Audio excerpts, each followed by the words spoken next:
இதை ஸ்வர்க்கவாசல்னு பலர் கூறுகிறோம். ஸ்வர்க்கம் என்பது கீழே இருக்கக்கூடிய லோகம்.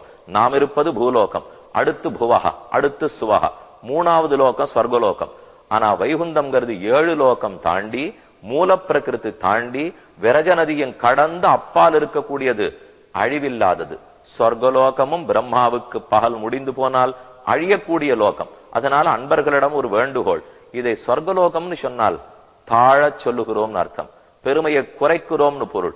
வைகுண்டவாசல்னு சொல்லணும். சொர்க்கவாசல்னு சொல்லுவதை விட வைகுந்தவாசல்னு கூறினோம்னால் அப்பதான் அதனுடைய பெருமை நிலைக்கும். பெருமான் வெளியே வருகிறார், வெளி மணல் வழிக்கு எழுந்துள்ளுகிறார். அப்படியே ஜன வெள்ளத்துக்குள்ள மிதந்து கொண்டு வருவார். விடியற்காலையில் என்னோ வெளியே வந்திருக்கிறார், மணல் வழிக்கு வருகிறார். ஆழ்வார்களுக்கு பெருமை செய்யவே ஏற்பட்ட திருநாள் அல்லவா நம்மாழ்வார், திருமங்கை ஆழ்வார், ராமானுஷர். இந்த தமிழையே வளர்த்து கொடுத்த முத்தமிழ் தலைவர். சொல்லார் தமிழொரு முன்னும் சுருதிகள் 4 எல்லையில்லா வரநெறி யாவும் தெரிந்தவனி ராமானுஷன். இவர்களை அனைவரையும் அழைத்து கொண்டு வெளி மணல்வெளி, கிழக்கு கோபுரம் வெள்ளை கோபுரம், அதற்குள்ள இருக்கிறது தான் வெளி மணல்வெளி. அந்த மணல்வெளியில் விடியல் 5-5:15 மணிக்கு வந்து சேருவார். அங்கதான் ஜன வெள்ளம். நம்பெருமாள் ஒத்தொத்தருக்கும் காட்சி கொடுக்கணுங்கிறதுக்காக அடியார்களுடைய தோளிலேயே, ஸ்ரீபாதம் தாங்குபவர்களுடைய தோளிலேயே சுமார் 1.5 மணி நேரம் இப்படியும் அப்படியும் அப்படியும் இப்படியும் நாம் ஒரு இடத்தில் நின்றிருப்போம். எங்கோ தூரத்தில் அந்த மண்டபத்தினுடைய கோடியில நம்பெருமாள் இருப்பார். இவரை சேவிக்கும் பாக்கியம் நமக்கு கிடைக்குமா? தள்ளி இருக்கிறாரே, நாம் நினைத்து முடிப்பதற்குள் ரொம்ப வேகமாக நேர நம்ம நோக்கி வருவார்.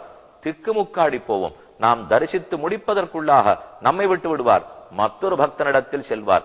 இப்படியே அங்கு 1000 பேரா, 10,000 பேரா, 50,000 பேரா, எத்தனை பேர் இருந்தாலும் அந்த ஓரொருத்தருக்கும் தனித்தனியே அருள் புரிகிறான் அரங்கன்.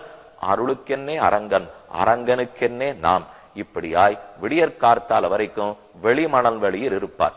இங்கிருந்து 1000கால் மண்டபத்துக்குள்ளே புகுகிறார். இது முக்கியமான செய்தி. 1000கால் மண்டபம், 1000கால் மண்டபம்ங்கிறமே, வைகுண்டத்திலே 1000கால் மண்டபம் உண்டு.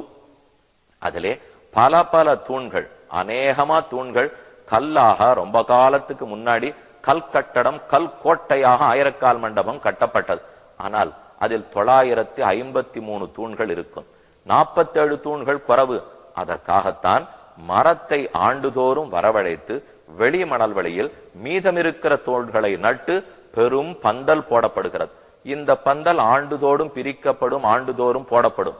எதற்கு தெரியுமா? நம்முடைய லோகம் லீலா விபூதிங்கிறது லோகம் படைக்கப்பட்டு அழைக்கப்படுகிறதோ இல்லையோ, படைக்கப்படுகிறது, அழிக்கப்படுகிறது. அதுக்காக வெளியில இருக்கக்கூடிய பந்தல். ஆனா உள்ள இருக்கிற 1000கால் மண்டபம் நித்தியம், அது எப்போதும் பிரித்து பிரித்து போடப்படுவதில்லை. அதனால அது நித்திய விபூதி. அதைத்தான் வைகுந்தம்னு கொள்ள வேண்டும். இப்ப வைகுந்தத்துக்குள்ள பெருமான் நுழைந்து விட்டார் என்று கணக்கு. 1000கால் மண்டபத்துக்குள்ளே நுழைகிறார். திருமாமணி மண்டபத்தில் எழுந்தொழி இருப்பார். நீண்ட நெடிய பிராகாரம். இங்கிருந்து சேவித்தாலே என்ன பரபிரம்மம் இப்படித்தான் வைகுந்தத்தில் இருந்து இருப்பார் என்று நாமே வியக்கக்கூடிய மண்டபம். திருமாமண்டபத்திலே போய் எழுந்தொழி இருக்கிறார். அங்கிருந்து லட்சக்கணக்கான பக்தர்களுக்கு காட்சி கொடுக்கிறார். வைகுண்டேது பரேலோகே ஸ்ரீயாசார்த்தன் ஜெகத்பதி ஆஸ்தே விஷ்ணு ரச்சிந்தியாத்மா பக்தைஹி பாகவதை சக என்ன அடியார்களோடும் அன்பர்களோடும் பக்தர்களோடும் எல்லாரோடையும் திருமாமணி மண்டபத்தில் எழுந்தொழி இருப்பார்.